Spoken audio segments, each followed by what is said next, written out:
There are some people who do not deserve even a day's release. ये बात बोली है दिल्ली पुलिस की तरफ से मौजूद एएसजी एसवी राजू ने in the Umar Khalid case, जो कि हियरिंग के लिए वापस से सुप्रीम कोर्ट में। There are some people who do not deserve even a day's release. ये बात बोली है दिल्ली पुलिस की तरफ से मौजूद एएसजी एसवी राजू ने in the Umar Khalid case, जो कि हियरिंग के लिए वापस से सुप्रीम कोर्ट में सुना जाने वाला है। उमर खालिद और उनके को अक्यूज्ड का केस, जिसे लोग लार्जर कॉन्स्पिरेसी केस कहते हैं, जो 2020 के नॉर्थ ईस्ट दिल्ली राइट से जुड़ा हुआ है, सुना जाने वाला है। उमर खालिद और उनके को अक्यूज्ड का केस, जिसे लोग लार्जर कॉन्स्पिरेसी केस कहते हैं, जो 2020 के नॉर्थ ईस्ट दिल्ली राइट से जुड़ा हुआ है। कोर्ट में दिल्ली पुलिस अपना स्टैंड और मजबूती से रखने वाली है और हियरिंग के पहले ही हवा गर्म है। लेकिन पुलिस क्या कह रही है और डिफेंस लॉयर्स क्या आर्ग्यू कर रहे हैं, उससे पहले एक बार देखते हैं कि अब तक का पूरा नैरेटिव कैसा बना है। अब सुप्रीम कोर्ट के सामने उमर खालिद के साथ और भी कई नाम हैं। शर्जिल इमाम, गुलफिशा फातिमा, शिफाउर रहमान और मिरान हैदर।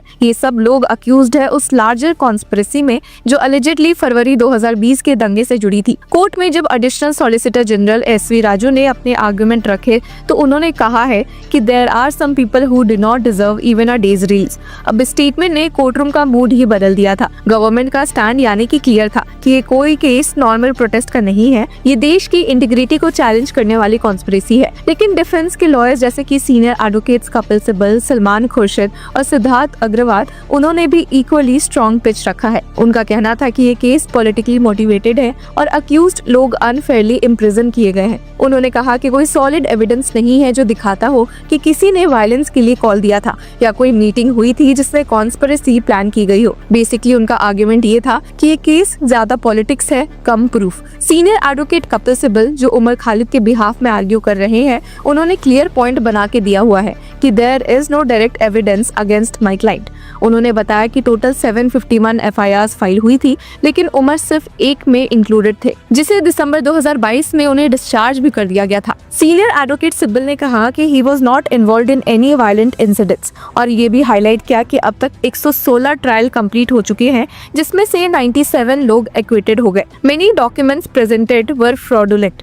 पर इस पर जस्टिस अरविंद कुमार ने पूछा भी कि what is the relevance of this information, जिस पर सीनियर एडवोकेट सिब्बल ने कामली कहा कि I am just stating the facts. अब एएसजी एसवी राजू ने इस पर तुरंत जवाब दिया था कि this is all an attempt to influence the court. उनका कहना था कि डिफेंस सिंपैथी गेन करने के लिए फैक्ट्स को ट्विस्ट कर रही है। पुलिस का स्टैंड ये था कि ये सब कुछ एक प्लान्ड कॉन्स्पिरेसी थी और जो हो रहा था वो सिर्फ एक पीस प्रोटेस्ट नहीं था, बल्कि एक डिस्गाइज था, एक रैडिकलाइजिंग कैटलिस्ट था जो पूरे देश में कम्युनल फायर भड़काने के लिए यूज किया गया। वहीं सीनियर एडवोकेट सलमान खुर्शीद ने शिफा उर रहमान के लिए आर्ग्यू करते हुए एक पावरफुल आर्गुमेंट रखा और महात्मा गांधी को कोट किया, कहा कि if a law is unjust it is a moral duty to challenge it. वहीं सीनियर एडवोकेट सिद्धार्थ अग्रवाल, जो मिरान हैदर के लॉयर है, उन्होंने बताया कि उनके क्लाइंट को अननेसेसरली सीरियस ऑफेंडर्स के कैटेगरी में डाल दिया गया है। I was granted interim bail twice and surrendered on time both times. No witnesses were intimidated, no evidence was tampered with, yet the investigation is still being described as incomplete. उन्होंने ये भी point out किया कि prosecution कहते हैं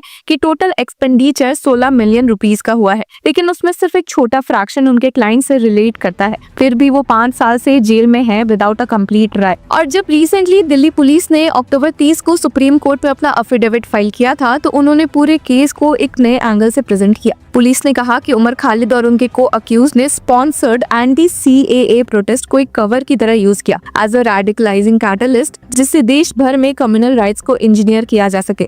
उन्होंने लिखा कि ये सब एक बड़ा प्लान था जिसे रेजिम चेंज अचीव करना था। अब पुलिस ने अपने एफिडेविट में लिखा कि राइट्स यूनाइटेड स्टेट्स के प्रेसिडेंट डोनाल्ड ट्रंप के इंडिया विजिट के टाइम पे प्लान किया गया था ताकि इंटरनेशनल मीडिया का ध्यान अट्रैक्ट हो और सीएए को एक कम्युनल प्रोग्राम के रूप में दिखाया जा सके। The actions of Khalid answer to an international theory about weaponising protest and transforming them into regime change operations. Affidavit में ये भी लिखा गया कि दिसंबर 2019 में सिटीजनशिप अमेंडमेंट बिल आया, तब कुछ इंडिविजुअल्स विद ट्रेचरस इंटेंशंस ने इस लॉ को लेवरेज करके देश के सेक्युलर फैब्रिक को डिसरप्ट करने की कोशिश की। Their primary motive was to advance hidden agenda to overthrow the government under the guise of peaceful protest opposing the CAB। अब पुलिस का कहना था कि खालिद और शर्जिल इमाम ने JNU के सेक्युलर फैब्रिक को तोड़ दिया है और मुस्लिम स्टूडेंट्स ऑफ JNU नाम का व्हाट्सएप ग्रुप बनाया जिससे कम्युनल मोबिलाइजेशन की गई। उन्होंने स्टूडेंट्स ऑफ जामिया ग्रुप का भी मेंशन किया जिसे अलिजेडली इंटीग्रेट करके पूरे देश के स्टूडेंट्स को मोबिलाइज किया गया था। अब एफिडेविट में लिखा गया कि the deep rooted premeditated and preplanned conspiracy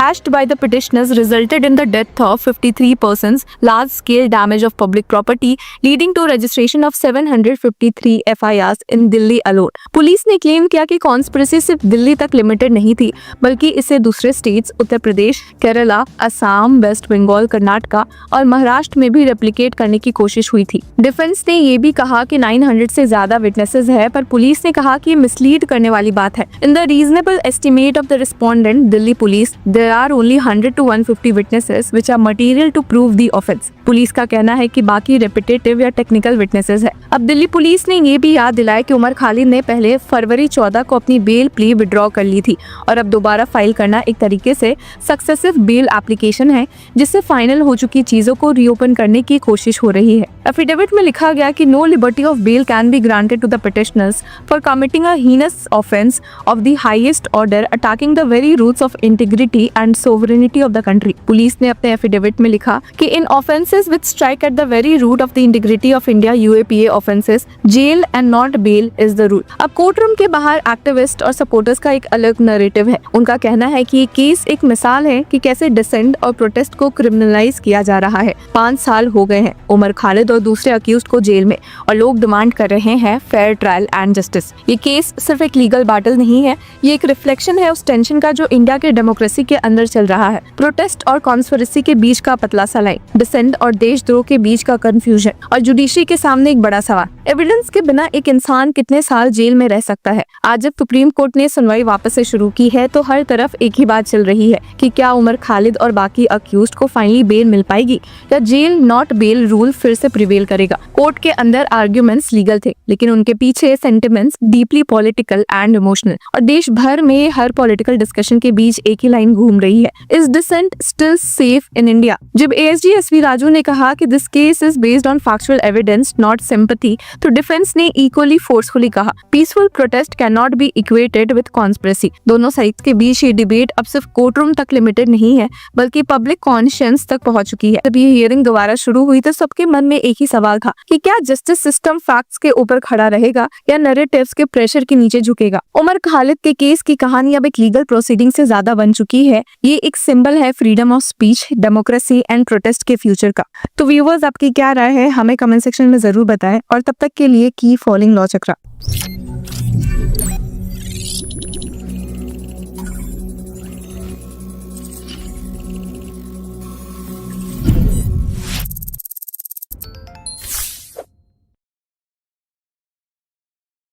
जब ये हियरिंग दोबारा